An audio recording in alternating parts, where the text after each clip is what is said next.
जय Hind everyone, welcome you all. तो जैसा मैंने आपसे कल कहा था कल के लेक्चर में कि हम लोग पॉवर्टी एस्टिमेशन के जितने भी कमिटीज़ हैं उन पे चर्चा करेंगे। ठीक है, उनको डिस्कस कर लेंगे क्योंकि अभी जितने एग्जाम्स हो रहे हैं ना उसमें देखा गया कि पॉवर्टी एस्टिमेशन से क्वेश्चन, पॉवर्टी एस्टिमेशन की जो कमिटीज़ है, ठीक है, उस कमिटी से क्वेश्चन पूछा जाता है। तो कुछ उनके कमिटीज़ को देखेंगे, उसके बाद उससे रिलेटेड जो है कुछ एमसीक्यूज़ को भी सॉल्व कर लेंगे। ठीक है, चलिए स्टार्ट करते हैं। तो हम लोग स्टार्ट करें उससे पहले आप एक जरा चैनल को सब्सक्राइब भी कर दीजिए, शेयर भी कर दीजिए। ठीक है, नाउ चलिए तो हम लोग डिस्कस करते हैं पॉवर्टी एस्टिमेशन। ठीक, देखिए जो हमारा पॉवर्टी एस्टिमेशन का कॉन्सेप्ट है, ये मतलब ये नहीं कि हम आज ही बात कर रहे हैं, मॉडर्न टाइम में बात की गई या प्री इंडिपेंडेंस पोस्ट इंडिपेंडेंस बात की गई। प्री इंडिपेंडेंस भी इस पे डिस्कस किया गया था, जैसे दादा भाई नौरोजी कमेटी बनी थी, दादा भाई नौरोजी ने बताया था। उसके बाद जो बॉम्बे प्लान लाया गया था इसके लिए, तो इन सब पे भी हम लोग चर्चा करेंगे। तो ये पॉवर्टी जो है, पॉवर्टी एस्टिमेशन, हर डिफरेंट टाइम में ये चीज़ें चेंज होती रही हैं। ठीक है, क्योंकि ये एक डायनेमिक कॉन्सेप्ट है, ये कोई स्टैटिक कॉन्सेप्ट नहीं है। जैसे जैसे हमारी लेवल ऑफ जो जैसे हमारी सोसाइटी चेंज होगी, जैसे लिविंग स्टैंडर्ड चेंज होगा, वैसे वैसे उसके जो डेटा हैं वो सारे चेंज होते रहेंगे। ठीक है, तो पॉवर्टी एस्टिमेशन की जब बात करते हैं तो हम और हमारे यहाँ सबसे पहले कि प्रेजेंट टाइम में हमारे यहाँ पॉवर्टी एस्टिमेशन करता कौन है, इंडिया में पॉवर्टी एस्टिमेशन कौन करता है? तो नीति आयोग के द्वारा की जाती है। नीति आयोग के द्वारा जो है पॉवर्टी एस्टिमेशन की जाती है, और नीति आयोग के टास्क फोर्स के द्वारा पॉवर्टी एस्टिमेशन की जाती है, जहां पे बिलो पॉवर्टी लाइन को बताया जाता है। और यहाँ पे जो डेटा होता है वो होता है नेशनल सैंपल सर्वे ऑफिस का। ठीक है, नेशनल सैंपल सर्वे ऑफिस का। ठीक है, ministry of statistic and plan implementation के तहत इसके जो डेटा होते हैं इसका यूज किया जाता है, जहां से पॉवर्टी एस्टिमेशन निकाला जाता है, जिसमें हम ये देख पाते हैं कि कौन जो है जो poverty line, below poverty line, एक जो थ्रेशोल्ड सेट की जाती है, उसके नीचे जो भी लोग हैं, यानी उसमें कंजम्पशन भी देखा जाता है, इनकम भी देखा जाता है कि यानी उपभोग कितना हो रहा है, आय कितनी हो रही है, उसके अकॉर्डिंग वो सेट की जाती है। ठीक है, और इसके अलावा न्यूट्रिशंस भी देखी जाती है, कैलोरी भी देखी जाती है कि आपके जो डाइट है, आप जो खाना खा रहे हैं वो कितना न्यूट्रिशियस है, कितना पोषण युक्त है। ठीक है, कितनी कैलोरी है उसमें। ठीक है, इन सब के बेसिस पे ये पॉवर्टी एस्टिमेशन जो है हमारे भारत में की जाती है। ठीक है, इसके अलावा हम बात करते हैं कंजम्पशन वर्सेस इनकम, इन दोनों की भी बात की जाती है, क्योंकि हम यहाँ पे इनकम के साथ साथ कंजम्पशन का भी यूज करते हैं। ठीक है, और क्योंकि इनकम में क्या है, इनकम में वेरिएशन है। ठीक है, इनकम में वेरिएशन है। अगर हम देखें, देखिए ये हिंदी और इंग्लिश दोनों में ये चीजें हैं। इनकम जो है, आय में भिन्नता होती है, आय में जो है भिन्नता है। ठीक है, अब जैसे अगर मैं कहूं कि आय में भिन्नता है, क्योंकि ऑब्वियसली इनइक्वालिटी है हमारे देश में, इनइक्वालिटी है, कोई ज्यादा कमा रहा है, कोई कम कमा रहा है। ठीक है, तो जैसे स्वरोजगार और दिहाड़ी मजदूर, अब इसकी अगर मैं बात करूं तो इन दोनों के आय में भिन्नता है। ठीक है, स्थिर आय जो है अस्थिर आय है, दिहाड़ी मजदूरों की आय जो है अस्थिर है। स्वरोजगार अगर कोई बिजनेस करता है उसमें भी अस्थिर आय है। ठीक है, इसके अलावा अगर मैं बात करता हूं कि अगर इनइक्वालिटी अगर हम देखते हैं तो हमारे हर एक स्टेज पे हमें इनइक्वालिटी देखने को मिलती है, चाहे वो इकोनॉमी हो गई, चाहे वो हमारी सोशल स्ट्रक्चर हो गया, इन सब में हमें इनइक्वालिटी देखने को मिलता है। ठीक है, तो ये होता है। और इसके अलावा जो है, इनके अलावा जो डेटा कलेक्शन, एडिशनल इनकम देखा जाता है, और इसके साथ साथ ये भी देखा जाता है कि कंजम्पशन कितनी हुई। ठीक है, कंजम्पशन कितना हुआ। अब देखो, जिनके पास जिनकी इनकम ज्यादा, उसका कंजम्पशन ज्यादा होगा। जिनकी इनकम कम, आपके पास पैसे नहीं रहेंगे तो आप कंज्यूम कम करोगे, पैसे ज्यादा रहेंगे तो आप ज्यादा खर्च भी करते हो। ठीक है, एडिशनल इनकम भी देखी जाती है कि कौन कितना साइड अर्निंग कितना कर रहा है, पैसिव इनकम जिसको कहते हैं, कितना हो रहा है। ठीक है, इन सब का इस पे डेटा कलेक्शन, ठीक है, जो कि कंजम्पशन जो है, कंजम्पशन सर्वे के थ्रू जो कंजम्पशन को ट्रैक की जाती है। ठीक है, और इनकम, जो इनकम ट्रैकिंग इशू, अब देखो यहाँ पे प्रॉब्लम भी है कि हम यहाँ पे ट्रू इनकम पैटर्न नहीं हो पाता है। ज्यादातर हम कंजम्पशन बेसिस पे इसलिए लेते हैं, कंजम्पशन इसलिए ज्यादा काउंट की जाती है क्योंकि इनकम पैटर्न जो है ये हम ट्रैक नहीं हो पाता। कई बार ऐसा होता है कि आप कमाते कुछ और हैं, जैसे बिजनेसेस में क्या होता है, बिजनेस में लोग इनकम कुछ और करते हैं, सो कुछ और करते हैं। ये भी होता है कि इनकम कुछ की जाती है, कैश में पेमेंट ले लिया जाता है। कई बार रियल एस्टेट बिजनेस में ये देखा जाता है कि अगर कोई फ्लैट है 1 करोड़ का है, ठीक है, 1 करोड़ के फ्लैट को लोग क्या करते हैं, अब उस 1 करोड़ का फ्लैट है तो 50 लाख कैश में दे दिया जाता है और 50 लाख का जो है लीगल अमाउंट जो यानी 50 लाख पे टैक्स आता है, ठीक है।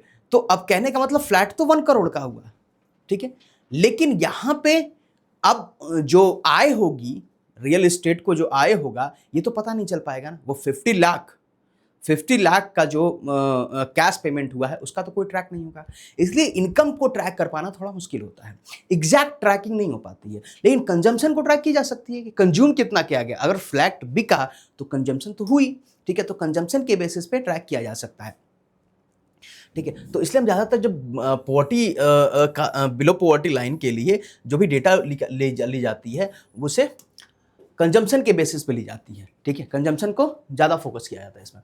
नाउ जून 2025 देखो पॉवर्टी लाइन को वर्ल्ड बैंक भी डिसाइड करता है, तो वर्ल्ड बैंक ने जून 2025 में कुछ रिवीजन किया, कुछ रिवाइज किया। क्या किया, इन्होंने इंटरनेशनल पॉवर्टी लाइन के लिए, ठीक है, अंतर्राष्ट्रीय गरीबी रेखा के लिए जो पहले जो गरीबी रेखा थी वो था कि $2.15 पर डे 2017 के परचेजिंग पावर पैरिटी के बेसिस पे, ठीक है। यानी कितनी आपकी परचेजिंग पावर पैरिटी का मतलब क्या है कि आपकी शक्ति कितनी है, आपकी क्रय शक्ति कितनी है, आपके पास खरीदने की क्षमता कितनी है, ठीक है, यानी कंजम्पशन कितना है, ठीक है। तो यहां पे 2.15 डॉलर पर डे था, अभी क्या है, इसको कर दिया गया $3 पर पर्सन पर डे, $3 पर पर्सन पर डे। ये आपके एग्जाम के लिए बहुत इंपॉर्टेंट है कि जून 2025 में ही इसको किया गया है, ठीक है। तो $3 पर पर्सन पर डे जो है ये इंटरनेशनल लेवल पे है, इंटरनेशनल पॉवर्टी लाइन, ठीक है, इंटरनेशनल पॉवर्टी लाइन पे, ठीक है। तो याद रखिएगा कि वर्ल्ड बैंक ने पहले कितना था $2.15, अब कितना है $3 पर पर्सन पर डे, पर पर्सन पर डे, ठीक।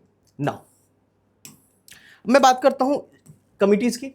अब कमिटी में सबसे पहले हम लोग बात करेंगे प्री इंडिपेंडेंस जो पॉवर्टी एस्टिमेशन के लिए जो कमिटी प्री इंडिपेंडेंस जो कमिटी थी पॉवर्टी एस्टिमेशन के लिए, तो सबसे पहले हम बात करेंगे दादा भाई नौरोजी की। आपको पता है कि दादा भाई नौरोजी जिन्होंने poverty and un-British rule in India book में ये बात की, इन्होंने अर्लीस्ट पॉवर्टी एस्टिमेशन की बात की और उन्होंने कहा था कि 16 रुपए से लेकर के 35 rupees per capita per year, ठीक है, 16 रुपए से 35 रुपीज की जो इनकम है पर कैपिटा यानी पर ईयर, पर साल में, अब उस टाइम की बात कम थी, उस टाइम पे वैल्यू था, रुपए का वैल्यू था, ठीक है। तो इस टाइम पे ये था कि आपको ये एस्टिमेशन दी गई थी पॉवर्टी की एस्टिमेशन दादा भाई नौरोजी के द्वारा दी गई थी। ये था किसके बेसिस पे कि आपके सब्सिस्टेंस यानी जीवन निर्वाह के लिए आपके मिनिमम डाइट के बेसिस पे, यानी आपको कितना मिनिमम डाइट जो है आप ले रहे हैं, ठीक है। अब इसमें मिनिमम डाइट में राइस, फ्लोर यानी दाल, मटन, वेजिटेबल, घी, ठीक है, इन सब की घी, ऑयल, सॉल्ट, इन सब की बात की गई कि ये जो मिनिमम जो है डाइट जो है कितना हो सकता है, ठीक है, यानी ताकि आप एक मतलब अपनी जीवन निर्वाह कर सके, आप अपनी जीवन निर्वाह कर सकें तो कितना होगा, तो 16 से 35 रुपया, ठीक है, 16 से 35 रुपया पर कैपिटा पर ईयर। ये बहुत है, आपको लग रहा है 16 से 35 आज के रिस्पेक्ट में आप देखोगे बहुत कम दिखेगा, लेकिन उस टाइम पे, ठीक है, ये बहुत ज्यादा रहेगा, ठीक है। तो दादा भाई नौरोजी के द्वारा ये एस्टिमेशन की गई। नहीं, इसके बाद हम बात करते हैं नेशनल प्लानिंग कमेटी। 1938 में आपको पता है कि नेशनल प्लानिंग कमेटी जो है बनाई गई थी और इस नेशनल प्लानिंग कमेटी को बनाई गई थी जब सुभाष चंद्र बोस जी इंडियन नेशनल कांग्रेस के अध्यक्ष थे, तो उस टाइम बनाई गई थी। और इसके जो चेयरमैन कौन था, ये ध्यान रखिए कि नेशनल प्लानिंग कमेटी का चेयरमैन कई बार पूछा गया, ये जवाहरलाल नेहरू जी थे, ठीक है। यहाँ पे कहा गया था कि एक adequate standard of living for masses, ठीक है, हमें यहाँ पे ये देखना है कि हमारी जो जनता है, हमारी जो लोग हैं, उनका एक लिविंग स्टैंडर्ड कितना है, ठीक है, एक एडिक्वेट लिविंग स्टैंडर्ड कितना है, ठीक है, एक पर्याप्त लिविंग स्टैंडर्ड कितना है। तो यहाँ पे कहा गया कि 15 से 20 रुपया पर कैपिटा पर मंथ, ठीक है, यहाँ पे 15 से 20 रुपया पर कैपिटा पर मंथ, ठीक है। ये देखो, ये बात जो है, ये बात आपके ये 19th सेंचुरी की बात है और ये 20th सेंचुरी की बात है, ठीक है। यानी कहने का मतलब कि ये 1938 की बात कर रहा है, ये लगभग 1902, 1800, 1900 के समथिंग की बात कर रहा है, ठीक है, इनिशियल अर्लीस्ट में, ठीक है। तो यहाँ पे और इसमें फर्क हुआ है, ठीक है। यहाँ भी जो है, यहाँ के भी क्योंकि इन्फ्लेशन जो है हर टाइम पे बढ़ता रहता है, और 1929 में एक ग्रेट डिप्रेशन हुआ था, यानी एक बहुत बड़ा रिसेशन जो है हमारे पूरे वर्ल्ड में था, ठीक है, तो उसका बहुत बड़ा इम्पैक्ट पड़ा था, ठीक है। तो यहाँ पे कहा गया कि 15 से 20 रुपया पर कैपिटा पर मंथ, ठीक है, नेशनल प्लानिंग कमेटी ने कहा 15 से 20 रुपया पर कैपिटा पर मंथ, ये हमारी पॉवर्टी लाइन को एस्टिमेट की गई थी। इसके अलावा 1944 में बॉम्बे प्लान 1944 में बॉम्बे प्लान बना था। बॉम्बे प्लान में कहा गया था ये कि 75 रुपया पर कैपिटा पर ईयर। आप देख रहे होंगे कि ये इंक्रीज हो रहा है, 16 से 35 था, उससे 15 से 20 पर ईयर था, ये पर मंथ हो चुका। अब 75 रुपया पर कैपिटा पर ईयर, 75 रुपया पर कैपिटा पर ईयर यहाँ पे इन्होंने दिया गया था बॉम्बे प्लान में, ठीक है। और proposed bye group of business leaders, ठीक है, एंड फोकस था पोस्ट इंडिपेंडेंट इकोनॉमिक डेवलपमेंट। यहाँ पे पोस्ट इंडिपेंडेंट इकोनॉमिक डेवलपमेंट हमारी इकोनॉमिक डेवलपमेंट इंडिपेंडेंस के बाद हमारी इकोनॉमिक डेवलपमेंट कितनी होगी, ठीक है, इंडिपेंडेंस के बाद हमारी इकोनॉमिक डेवलपमेंट कितनी होगी, वेट अ मिनट, ठीक है, इंडिपेंडेंस के बाद हमारी इकोनॉमिक डेवलपमेंट कितनी होगी, इस चीज़ की भी यहाँ पे चर्चा की गई थी। बॉम्बे प्लान 1944, ये ईयर ध्यान रखिए, कई बार ये ईयर आपसे पूछ लिया जाता है, ठीक है, ये ईयर जो है आपसे पूछा जाता है, ठीक है। नाउ चलिए, तो पोस्ट इंडिपेंडेंस के को फोकस में यहाँ पे रखा गया था। यहाँ पे अगर एक चीज हम देखें, इन तीनों पे हमने देखा, तो हम ये कह सकते हैं कि जो अर्ली पॉवर्टी एस्टिमेशन था, जो मेनली फोकस किया ऑन मिनिमम कंजम्पशन, ठीक है, minimum consumption needs and bases of living standard, ठीक है। यहाँ पे कोई स्टैटिस्टिकल मैथड नहीं था, ठीक है, कोई स्टैटिस्टिकल मेथड नहीं था, और यहाँ पे सिर्फ एक कंजम्पशन की, मिनिमम कंजम्पशन की बेसिस पे, नीड की बेसिस पे, जरूरत की बेसिस पे इसको आइडेंटिफाई की गई, ठीक है। यहाँ पे किसी भी तरह का किसी भी एक डेटा या फिर एक बड़े सर्वे का यूज यहाँ पे नहीं हुआ था, ठीक है, स्टैटिस्टिक कोई मेथड यहाँ पे यूज नहीं की गई थी ना। तो यही चीजें थी कि स्वतंत्रता से पूर्व जो गरीबी उन आकलन जो है दादा भाई नौरोजी के द्वारा, नेशनल प्लानिंग कमेटी के द्वारा, और बॉम्बे प्लान। तो दादा भाई नौरोजी कितना, 16 से 35 रुपया प्रति वर्ष, प्रति व्यक्ति प्रति वर्ष। नेशनल प्लानिंग कमेटी 15 से 20 रुपया प्रति माह, प्रति व्यक्ति प्रति माह। किसने स्थापना किया था? सुभाष चंद्र बोस जी ने, और जवाहरलाल नेहरू जी के अध्यक्षता में की गई थी। बॉम्बे प्लान 1944, और यहाँ पे बॉम्बे प्लान बेसिकली जो है उद्योगपति थे। यहाँ पे बॉम्बे प्लान में जितने भी उद्योगपति थे, टाटा थे, इस टाइम पे जितने ये लोग थे, ये लोगों ने मिलकर के जीएमडी टाटा और जो पुरुषोत्तम दास टंडन, इन लोगों के द्वारा जो है इनको एस्टैब्लिश की गई थी, ठीक है। 1944 में ये 75 रुपया प्रति वर्ष, प्रति व्यक्ति प्रति वर्ष, ठीक है। अब पोस्ट इंडिपेंडेंस की बात करें तो देखो, प्री इंडिपेंडेंस तो थोड़ा कम पूछा जाता है, लेकिन पोस्ट इंडिपेंडेंस आपको हर एक एग्जाम में दिख जाता है, ठीक है। मोस्टली एग्जाम में पोस्ट इंडिपेंडेंस से क्वेश्चन बन जाते हैं। तो पोस्ट इंडिपेंडेंस कमेटी कौन कौन सी है? तो पोस्ट इंडिपेंडेंस कमेटी में सबसे पहले हम लोग बात करते हैं प्लानिंग कमीशन, ठीक है। प्लानिंग कमीशन एक्सपर्ट ग्रुप बनाई गई, प्लानिंग कमीशन एक्सपर्ट ग्रुप 1962 में, ठीक है। और इस प्लानिंग कमीशन में एक सेपरेट पॉवर्टी लाइन बनाई गई for rural and urban area. पहले प्री इंडिपेंडेंस की अगर बात करें तो प्री इंडिपेंडेंस में सेपरेट नहीं था, रूरल और अर्बन के लिए सेपरेट नहीं था, लेकिन पोस्ट इंडिपेंडेंट 1962 में जब प्लानिंग कमीशन बनाई गई, प्लानिंग कमीशन विशेष समूह 1962, तो यहाँ पे पॉवर्टी लाइन को सेपरेट किया गया रूरल और अर्बन के लिए, ठीक है। अब यहाँ पे कहा गया कि 20 रुपया रूरल के लिए और 25 रुपया अर्बन के लिए पर कैपिटा पर ईयर, ठीक है। अगर इतनी इनकम है, यानी इससे बिलो अगर इनकम है, तो फिर क्या है, आप पॉवर्टी के दायरे में आएंगे, यानी गरीबी के दायरे में आएंगे, ठीक है। तो 20 रुपया रूरल के लिए और 25 रुपया अर्बन के लिए। नाउ इसके अलावा 1971 में एक कमेटी बनाई गई, वीएम दांडेकर एंड एन रथ, ठीक है। वीएम दांडेकर और एन रथ कमेटी 1971 में बनाई गई। ये फर्स्ट सिस्टमेटिक पोवर्टी एस्टिमेशन था इंडिया में पहला सिस्टमेटिक पोवर्टी एस्टिमेशन। ये भी एक क्वेश्चन बन जाएगा कि भारत में पहली सिस्टमेटिक पोवर्टी एस्टिमेशन कमेटी कौन बनाई गई थी, तो वीएम दांडेकर और एन रथ 1971 में, जो कि नेशनल सैंपल सर्वे डेटा के अनुसार ये पोवर्टी का एस्टिमेशन किया गया था। ठीक है, कौन? वीएम दांडेकर और एन रथ 1971 में। ठीक है ना, अब यहां पे अप्रोच कर क्या रहा, अब एकदम से एक माइंड में ये चीज बैठा के चलिएगा, ये डेट, ठीक है, national planning commission expert group के लिए 1962 में, वीएम दांडेकर और एन रथ 1971 में। ठीक है, अब क्या अप्रोच यहां पे ली गई थी, तो यहां पे जो अप्रोच था ये था कि poverty line based on expenditure level, व्यय के आधार पे, व्यय को आधार बनाया गया। ठीक है, कि एक्सपेंडिचर कौन कितना कर पा रहा है। ठीक है, एक्सपेंडिचर कितना की जा रही है। ठीक है, इसके अलावा कि कितनी जो कैलोरी पर डे की कैलोरी की खपत कितनी है। ठीक है, कैलोरी की खपत कितनी है, कितना हम कैलोरी जो है अपनी डाइट में ले रहे हैं। तो most provide the 2250 calorie per day, rural और अर्बन दोनों में 2250 कैलोरी पर डे अगर कोई कंज्यूम कर रहा है। ठीक है, अगर मतलब इससे कम कंज्यूम हो रही है तो फिर क्या होगा, वो पॉवर्टी लाइन के नीचे होगा। ठीक है, पॉवर्टी लाइन के नीचे होगा। ठीक है, तो यहां पे थोड़ी चीजें अलग की गई, कैलोरी की बात की गई, यहां पे कैलोरी की बात की गई, और यहां पे व्यय स्तर की बात की गई, और कैलोरी कितनी, 2250 कैलोरी पर डे। अगर कोई इससे कम कंज्यूम कर रहा है तो फिर इसका मतलब कि वो पॉवर्टी लाइन में है, पॉवर्टी लाइन के अंदर है।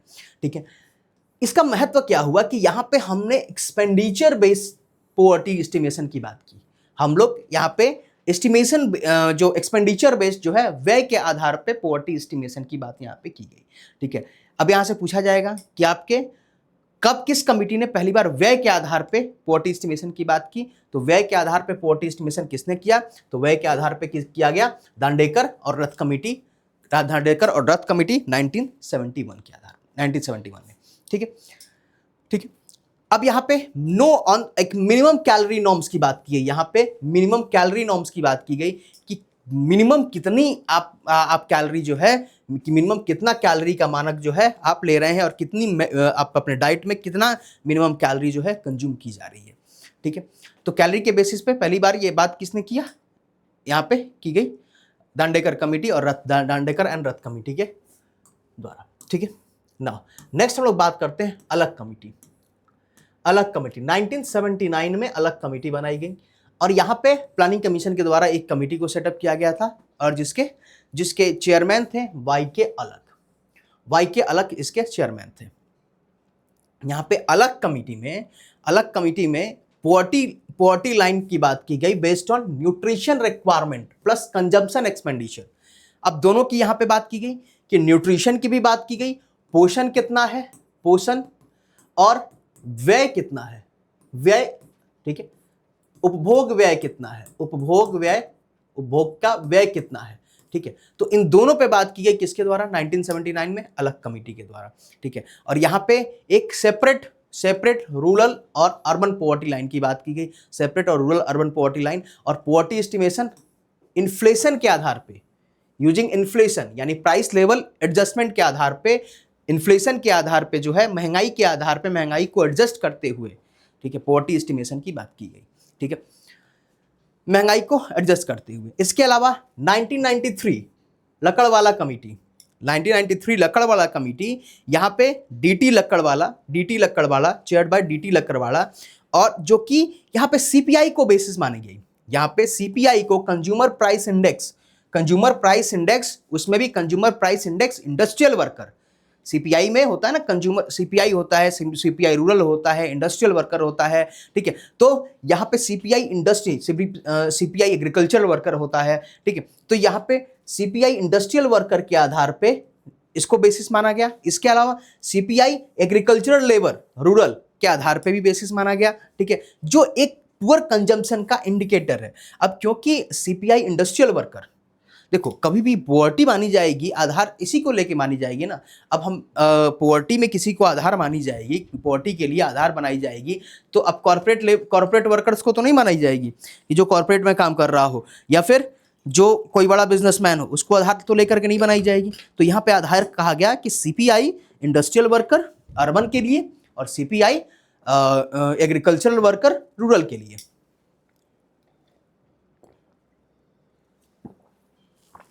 ठीक है, तो यहां पे ये एक इंडिकेटर रखा गया पुअर कंजम्पशन का।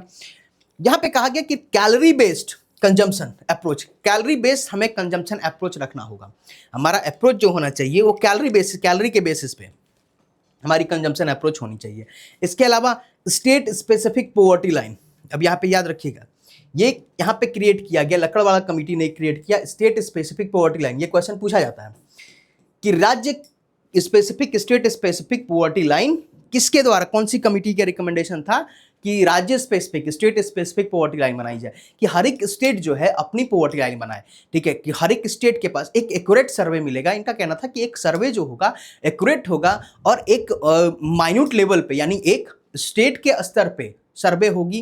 ठीक है, और एक सेंटर लेवल पे होगी और स्टेट लेवल पे, सेंटर पे लेवल पे भी डिसाइड की जाएगी पोवर्टी लाइन और स्टेट लेवल पे भी, स्टेट अपने स्तर से डिसाइड करेगा। ठीक है, तो एक चीजें एक्यूरेट वे में खुल कर आएगी। ठीक है, तो यहाँ पे स्टेट स्पेसिफिक पोवर्टी लाइन की बात की गई। इसके अलावा इन्होंने कहा कि पोवर्टी लाइन के लिए सीपीआई आईडब्ल्यू और सीपीआई अर्बन के लिए सीपीआई एल यानी सीपीआई एग्रीकल्चर लेबर, ठीक है, इसको इस्तेमाल किया जाए। और यहाँ पे stop scaling poverty estimation using national account static, national account static जो है राष्ट्रीय अकाउंट स्टैटिक को खत्म करते हुए इसको मतलब उसको स्टॉप किया जाए, उसको यूज करना छोड़ा जाए और उसके आधार पे सीपीआई इंडस्ट्रियल वर्कर और सीपीआई एग्रीकल्चरल वर्कर, ठीक है, इनके डेटा को आधार मानते हुए और हर एक स्टेट को अपना स्पेसिफिक डेटा बनाना होगा। ठीक है, और स्टेट को अपना पोवर्टी लाइन एस्टिमेशन करना होगा। ये रिकमेंडेशन था लकड़वाल कमेटी का। ठीक है, लकड़वाल कमेटी का। देखो ये चीजें तो कम पूछी जाती हैं, ज्यादातर यही पूछ दिया जाता है कि कब बनाई गई थी, और या सीरीज पूछ दिया जाता है। लेकिन क्वेश्चंस ये भी पूछा है कि state specific poverty line recommendation किसने दिया था। ठीक है, वही चीजें हिंदी और इंग्लिश दोनों में रखी गई हैं। ठीक है, नेक्स्ट हम बात करते हैं 2009 में बनाई गई Tendulkar committee. Tendulkar committee one of the most important, कि 2009 में बनाया गया तेंदुलकर कमेटी। ठीक है, अब प्लानिंग कमीशन के द्वारा इसको सेटअप किया गया था, जिसके चेयरमैन थे सुरेश तेंदुलकर। ठीक है, प्लानिंग कमीशन ने ये एक कमेटी सेटअप की जिस कमेटी का नाम था सुरेश तेंदुलकर कमेटी। ठीक है,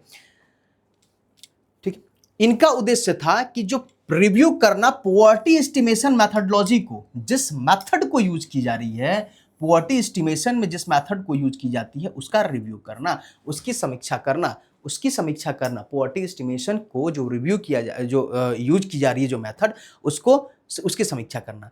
लेकिन इसमें कुछ ना इश्यूज भी थे। इश्यूज क्या क्या थे कि कंजम्पशन पैटर्न, क्योंकि ये इश्यूज थे, यानी इन्होंने कुछ जो कमियां आइडेंटिफाई की, कुछ इशू इन्होंने आइडेंटिफाई किया था। उसमें ये कहा था कि देखो हमारे पास सबसे बड़ी कि ऑब्सोलेट जो है कंजम्पशन पैटर्न है, यानी जो कंजम्पशन पैटर्न है ये पुराना हो चुका है। ठीक है, ये आउटडेटेड हो चुका है। ठीक है, ये आउटडेटेड हो चुका है और हम उसी आउटडेटेड पैटर्न को हम यूज कर रहे हैं। ठीक है, based on 1973-74 poverty line basket, हम 1973-74 हम हैं कब 2009 में, और 1973-74 के बास्केट को यानी पोवर्टी लाइन बास्केट को यानी पोवर्टी लाइन को हम यूज कर रहे हैं 1973-74 को। ठीक है, जो हमारे चेंजिंग कंजम्पशन पैटर्न को नहीं शो कर रहा है। ठीक है, जो गरीबों के चेंजिंग पैटर्न को, क्योंकि उनके कंजम्पशन पैटर्न में कितनी चेंज आई है, ठीक है, इसको शो नहीं कर रहा है। ठीक है, तो इसलिए इन्होंने ये कहा कि ये हमें मेथड्स को हटाना चाहिए। इसके अलावा इन्होंने कहा कि इन्फ्लेशन एडजस्टेड प्रॉब्लम, ठीक है, कि यहाँ पे प्राइस एडजस्टमेंट की प्रॉब्लम है, एरर है इन प्राइस एडजस्टमेंट। ठीक है, कि महंगाई समायोजन की समस्या, बहुत बड़ी समस्या जो है महंगाई समायोजन की है। ठीक है, क्योंकि हमें एक तो इन्फ्लेशन को एडजस्ट नहीं की जा रही है और हम डेटा बहुत पुराना ले रहे हैं। अब देखो जैसे अभी क्या हुआ है कि जीडीपी के डेटा को जीडीपी का बेस ईयर कम किया गया है। ठीक है, सीपीआई का बेस ईयर कम किया गया है। ठीक है, डब्ल्यूपीआई का बेस ईयर कम किया गया है, 22-23 कर दिया गया। ठीक है, जीडीपी का 24 कर दिया गया। तो अब होगा क्या कि बेस ईयर कम करने से क्या फायदा है? पहले 2011 था तो अभी कम क्यों किया गया? कि देखो 2011 के आधार पे अगर हम चेक कर रहे हैं तो 2011 से 2026 में बहुत ज्यादा डिफरेंस हुआ है इन्फ्लेशन का। ठीक है, अगर कोई प्रोडक्ट की प्राइस 2011 में अगर बात की जाए कि 2011 में सपोज करो इस पेन की कीमत 2011 में क्या होगी, हो सकता है इस पेन की कीमत 2011 में 4 रुपया हो या 5 रुपया हो। आज इस पेन की कीमत अगर 70 रुपया है, 80 रुपया है, तो बहुत ज्यादा चेंज हमें दिखेगा कि भाई कहाँ 4-5 रुपया, कहाँ 70-80 रुपया। लेकिन अगर मैं यही कहूं कि आज ये पेन की कीमत 2025 में क्या थी, 24 में क्या थी, तो सर 70 ज्यादा कम होगा तो 65 रुपया होगा। तो हमें फिर महंगाई ज्यादा नहीं लगेगी। ठीक है, फिर हमें इसमें बहुत ज्यादा चेंजेस नहीं लगेंगे, मतलब डिफरेंस बहुत ज्यादा नहीं लगेगा। 5 रुपया और 75 रुपया में डिफरेंस है ना, 19-20 का फर्क नहीं है। 5 और 75 में सिर्फ 19-20 का फर्क नहीं है। ठीक है, लेकिन अगर मैं कहूं कि हाँ पहले 65 में मिलता था, 67 में मिलता था, आज 70 में मिल रहा है, ठीक है, तो हाँ ये मान सकते हैं कि हाँ चलो यहां पे हम कह सकते हैं कि 19-20 का फर्क है। ठीक है, जोक्स अपार्ट। ठीक है, तो इस चीज को मतलब ऐसा होता है।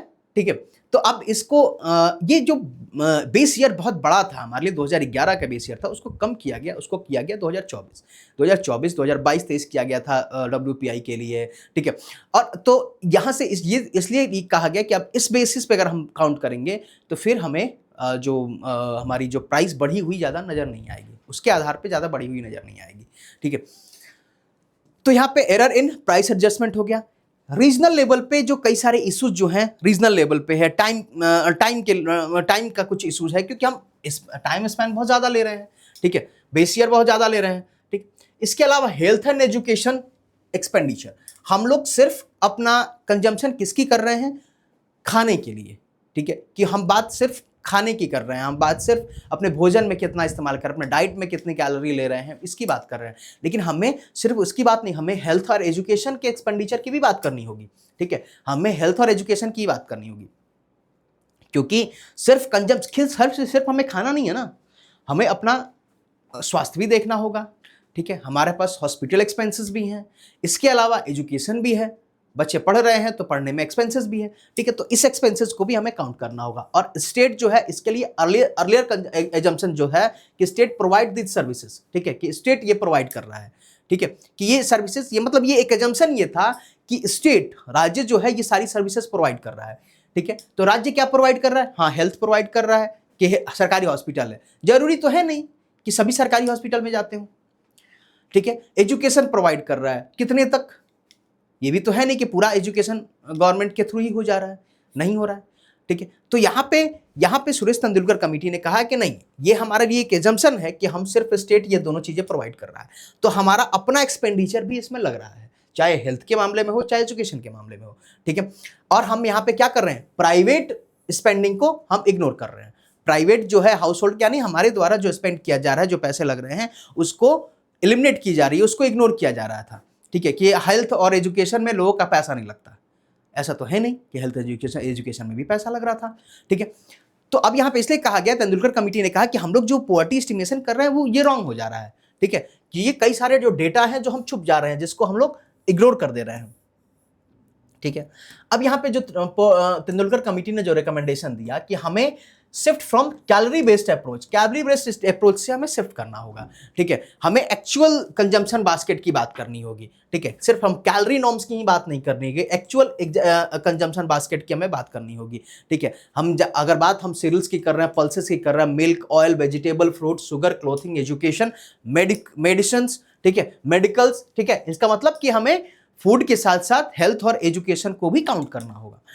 ठीक है, नेक्स्ट इन्होंने कहा कि हमारे पास यूनिफॉर्म पॉवर्टी लाइन बेस होनी चाहिए, लाइन बास्केट होनी चाहिए। ठीक है, कि यूनिफॉर्म होनी चाहिए, सेम जो हमारी जो पॉवर्टी लाइन बेस है रूरल के लिए और अर्बन एरिया के लिए। ठीक है, जो अलग कमिटी ने क्या कहा था, अलग अलग होनी चाहिए। ठीक है, यहाँ ने कहा कि सेम पॉवर्टी लाइन बेस होनी चाहिए।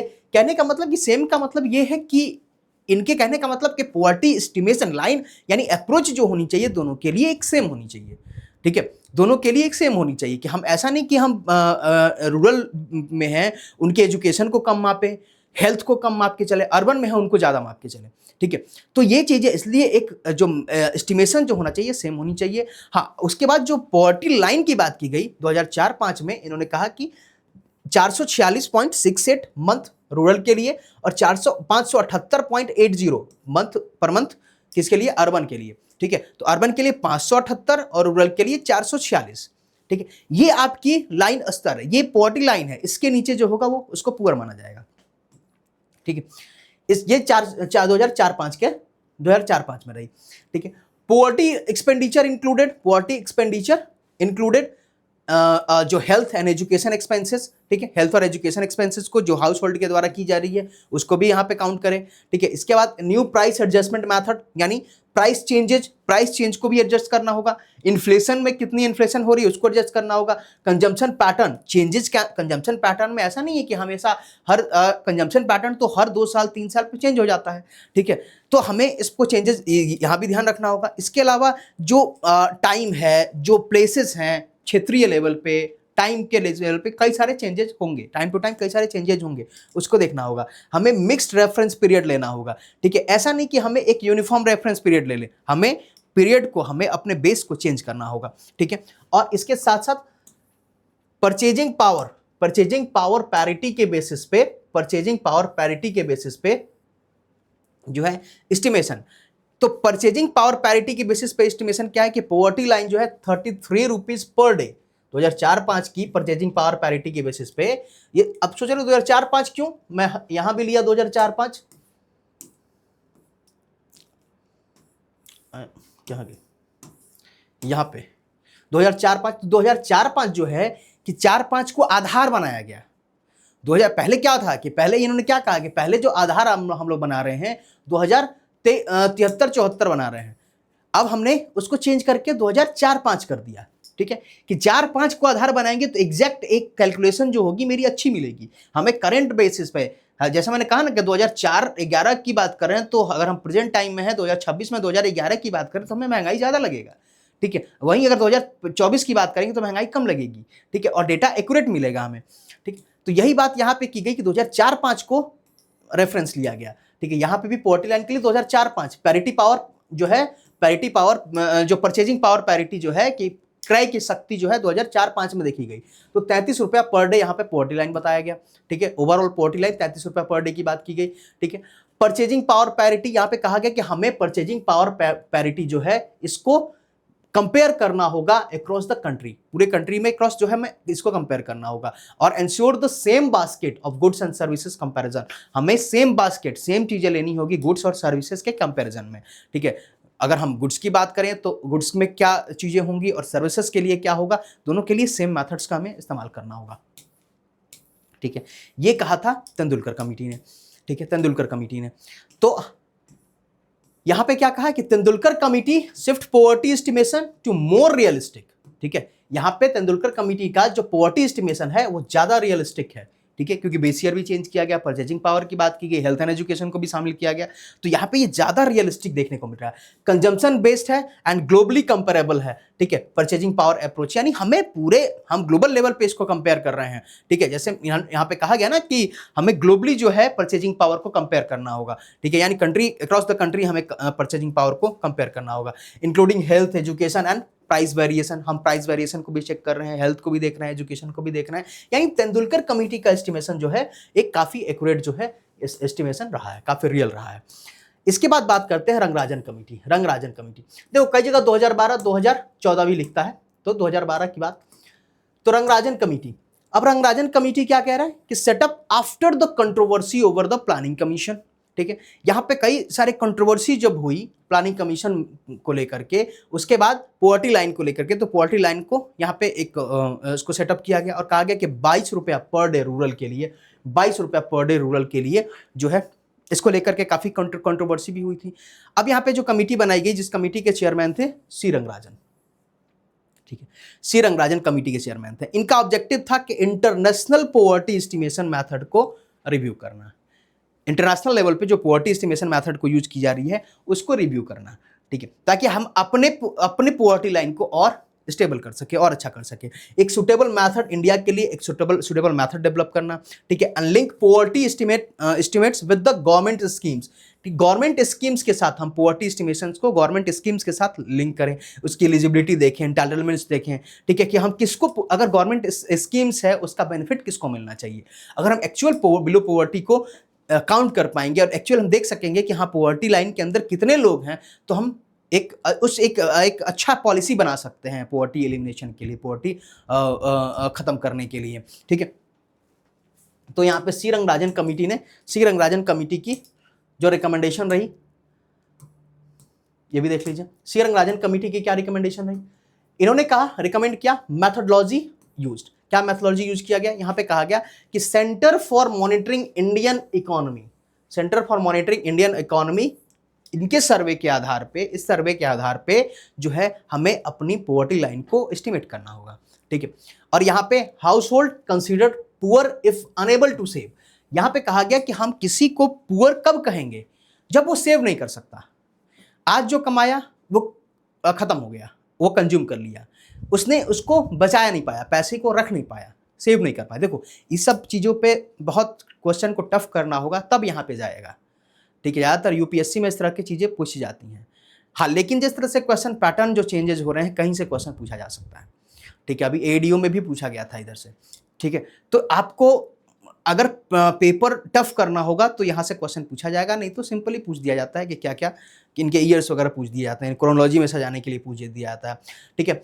नॉर्मेटिव एंड बिहेवियरल अप्रोच, ठीक है, यानी कहने का मतलब कि हमारा नॉर्मेटिव का मतलब क्या है कि हमारे पास कितनी जो है न्यूट्रिशन लेवल कितना है, ठीक है, यानी हमारे जो हमारा डाइट में कितना पोषण है, ठीक है, क्या विटामिन शामिल है, क्या कैल्शियम शामिल है, क्या हमारी उसकी कैलोरी कितनी है, ठीक है, इस बेसिस पे भी। इसके अलावा बिहेवियरल यानी actual non food consumption pattern कितना है, नॉन फूड यानी खाने के अलावा जो हमारा कंजम्पशन है वो कितना है, ठीक है। न्यूट्रिशन रिक्वायरमेंट पे भी इन्होंने बताया, ठीक है, कि Indian council of the medical research के नॉर्म के अनुसार इन्होंने कहा कि कैलोरी जो होनी चाहिए अर्बन में 2090 किलो कैलोरी होनी चाहिए, हमारे डाइट में 2090 किलो कैलोरी होनी चाहिए, और 2155 अर्बन में 2090 किलो, ठीक है, और 2155 जो है रूरल में किलो कैलोरी। इतना है तो आप मतलब पॉवर्टी लाइन से ऊपर होंगे, इससे अबव है तो ऊपर होंगे, इससे नीचे है तो पॉवर्टी लाइन में होंगे। 50 ग्राम जो है अर्बन में, और 48 ग्राम जो है कहाँ पे, रूरल में। प्रोटीन की बात की गई, प्रोटीन फैट कितना, 28 ग्राम अर्बन में, 26 ग्राम रूरल में। अगर इतना है, ठीक है, ये पूछा जा सकता है कभी आपसे कि कितनी रही, तो अगर इतना है तो आपको जो इससे अगर नीचे है तो बिलो पॉवर्टी लाइन में माना जाएगा। ये एक एस्टिमेशन है, ठीक है, कि कितनी होनी चाहिए कैलोरी 2090 अर्बन के लिए, 2155 जो है रूरल के लिए, प्रोटीन 50 ग्राम अर्बन के लिए, 48 ग्राम रूरल के लिए, ठीक है, फैट 28 ग्राम अर्बन के लिए और 26 ग्राम रूरल के लिए। इसके बाद अगर थ्रेशोल्ड की बात करें तो पॉवर्टी थ्रेशोल्ड कितनी है, 47 रुपीज पर डे अर्बन में, और 32 रुपीज पर डे रूरल में। 47 रुपीज पर डे अर्बन में, ठीक है, और 32 रुपीज पर डे रूरल में। अगर इतना अर्न अगर हो रहा है, इसके नीचे अगर अर्न हो रहा है, मतलब ये इतना और इसके नीचे अगर अर्न हो रहा है तो फिर वो बिलो पॉवर्टी लाइन में, ठीक है। हायर पॉवर्टी एस्टिमेशन की बात की तो 19% मोर जो है रूरल पुअर, ठीक है। इन्होंने कहा कि 19% यानी कंपेयर की गई प्रीवियस कमिटी से तो 19% ज्यादा इन्होंने आइडेंटिफाई किया रूरल पुअर के बारे में, ठीक है, और 41% more urban poor compare to the Tendulkar committee से ज्यादा जो है 41% ज्यादा पुअर आइडेंटिफाई की गई और 19% ज्यादा रूरल एरिया में, ठीक है। इसके अलावा इन्होंने मॉडिफाइड मिक्स्ड रेफरेंस पीरियड यहां पे रखा, ठीक है। इसने कहा कि 365 डेज हमें देखना होगा clothing, education, durable goods and institutional health, ठीक है, यानी हेल्थ को, एजुकेशन को, गुड्स को, क्लोथिंग को। अब इसका रेफरेंस हमें पूरे 365 डेज के लिए लेना होगा।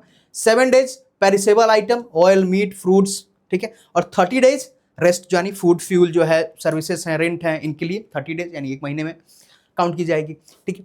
तो ये सारा जो है रिकमेंडेशन है किसका? सी रंगराजन कमेटी का। सी रंगराजन कमेटी, यही हिंदी इंग्लिश दोनों में हमने कर दिया है ना। इसमें क्रिटिसिज्म ये है कि यहाँ पे इन्होंने इसे एक्सपेंडिचर बेस्ड मेथड इन्होंने कर दिया है, सिर्फ एक्सपेंडिचर बेस्ड मेथड यहाँ पे इन्होंने कर दिया है, ठीक है। और इग्नोर किया multi dimensional poverty expect. Multi dimensional poverty expect यानी हमारी जो बहुआयामी जो गरीबी है उसको यहाँ पे इग्नोर कर दिया गया है, बहुआयामी गरीबी को इग्नोर कर दिया गया, ठीक है ना। अब चलिए, ये कमिटी रही, ठीक है, ये कमिटी रही। चलिए कुछ क्वेश्चन कर लेते हैं। विच committee first suggested that the poverty line should be based on the nutritional requirement, ठीक है। कौन सी कमिटी कहती है कि पोवर्टी लाइन जो है वो न्यूट्रिशनल रिक्वायरमेंट? तो वीडियो को पॉज कीजिए और आप इसका आंसर कीजिए कि कौन सी पोवर्टी लाइन जो है ये न्यूट्रिशनल रिक्वायरमेंट की बात करता है। Which poverty line first suggest the कि पोवर्टी लाइन जो है न्यूट्रिशनल रिक्वायरमेंट होगी। तो न्यूट्रिशनल रिक्वायरमेंट किसने कहा? अलग कमिटी, वाई के अलग कमिटी ने क्या कहा कि इन्होंने कहा कि जो हमारी पोवर्टी लाइन जो होगी ये न्यूट्रिशन के बेसिस पे होगी, न्यूट्रिशन के बेसिस पे पोवर्टी लाइन होगी, ठीक है। पोवर्टी लाइन किसके बेसिस पे? तो nutrition based on nutritional requirements, तो अलग कमिटी। इसके अलावा नेक्स्ट देखिए, सुरेश तेंदुलकर कमिटी 2009 में, Suresh Tendulkar committee recommended adopting which of the following breaking away from the calorie based model, ठीक है। यानी सुरेश तेंदुलकर कमेटी ने कैलोरी आधारित मॉडल से हटकर निम्नलिखित में से किस मॉडल को अपनाने की सिफारिश की? किस मॉडल की बात की? कैलोरी बेस्ड से अलग हट करके सुरेश तेंदुलकर कमेटी ने किसकी बात की? तो यहां पे किसकी बात की गई थी? तो nutritional, education and health expenditure, यानी फूड की भी बात की गई, एजुकेशन की बात की गई और हेल्थ एक्सपेंडिचर की भी बात की गई थी।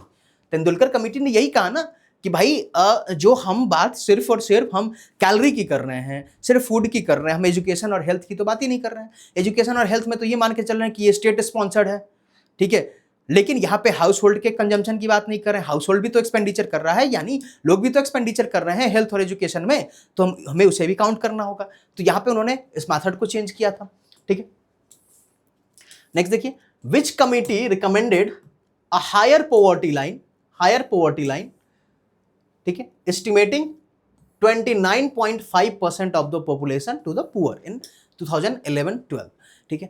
कह रहा है कि कौन सी कमिटी है जिन्होंने ये बताया, किस कमिटी ने 2011-12 में 29.5% आबादी के गरीबी होने की अनुमान लगाते हुए ऊंची गरीबी रेखा की सिफारिश की। यानी किस कमिटी ने कहा था कि जो गरीबी रेखा होनी चाहिए वो अबव होनी चाहिए, ठीक है, सबसे ज्यादा होनी चाहिए गरीबी रेखा, ठीक है, इन्होंने कहा था कि 29.5% जो है पॉपुलेशन जो है ये पुअर है और इसमें जो हाई पॉवर्टी लाइन होनी चाहिए, ठीक है। तो ये कहा गया था सी रंगराजन कमेटी के द्वारा, ठीक है, सी रंगराजन कमेटी के द्वारा ये कही गई थी कि 25% जो है 29.5% जो है पॉपुलेशन जो है ये गरीबी से इतना जो है गरीबी में है, तो इसे हमारे पास जो डेटा होनी चाहिए, जो हमारे पास पॉवर्टी लाइन होना चाहिए वो हायर होना चाहिए। नेक्स्ट देखिए, which of the committee for first time suggested that the specific committee state specific poverty line should be constructed. State specific poverty line यानी राज्य विशिष्ट गरीबी रेखा का रेखा बनाइए। चलिए कमेंट में आंसर कीजिए क्या हो सकता है, ठीक है, क्या होगा? मैंने बताया था आपको, लक्कड़वाला कमेटी ने 1993 में लक्कड़वाल कमेटी ने ये कहा था, लक्कड़वाल कमेटी ने कहा था कि स्टेट स्पेसिफिक जो है पॉवर्टी लाइन होनी चाहिए, स्टेट स्पेसिफिक पॉवर्टी लाइन होनी चाहिए, ठीक है, स्टेट स्पेसिफिक पॉवर्टी लाइन होनी चाहिए, ठीक है, स्टेट स्पेसिफिक पॉवर्टी लाइन होनी चाहिए। ये क्वेश्चन जो है मैंने यहां पे आपको बताया भी था कि ये क्वेश्चन पूछा गया है, ठीक है। देखिए, Lakdawala committee state specific poverty line, ठीक, ये क्वेश्चन जो है आया हुआ क्वेश्चन है, ठीक, तो ये आपके लिए इंपॉर्टेंट है। नाउ अब एक आंसर जो है आप जो कि अपने कमेंट सेक्शन में जरूर करेंगे कि आपको एक सीक्वेंस में इन सारी सभी कमिटीज को, जो भी पॉवर्टी एस्टिमेशन कमिटी है, poverty estimation committee, post independent जो पॉवर्टी एस्टिमेशन कमिटी है, उसको एक इंक्रीजिंग ऑर्डर का मतलब कि ओल्ड से रिसेंट टाइम में, old to recent time, recent जो है आपको सीक्वेंस करना है, ठीक है, कि सबसे पहले कौन था और सबसे रिसेंट में कौन था, ठीक है। ये आपको कमेंट सेक्शन में इसका आंसर हमें देना है, ये आपको कमेंट सेक्शन में इसका आंसर हमें इंक्रीजिंग टाइम का मतलब ओल्ड से रिसेंट के टाइम में आपको इसका आंसर करना है, ठीक है, कमेंट सेक्शन में। और ये सारे कमेटी को याद रखिएगा, यहाँ से क्वेश्चन आपको मिल जाते हैं, ठीक है। कुछ नहीं तो यही क्वेश्चन पूछ दिया जाता है कि भाई कब कौन सी बनी, यही इंक्रीजिंग ऑर्डर तो ज़्यादा पूछ दिया जाता है, ठीक है, यानी टाइम के बेसिस पे ऑर्डर जो है पूछ दिया जाता है, ठीक है। तो इसको जरूर देखें, ठीक है। चलिए आज के लिए इतना ही। अगर आपको सेशन अच्छा लगा हो लाइक ज़रूर कीजिएगा, अगर आप नए हैं तो चैनल पर सब्सक्राइब कीजिए। मिलते हैं अदर वीडियो में। Thank you so much. जय हिंद।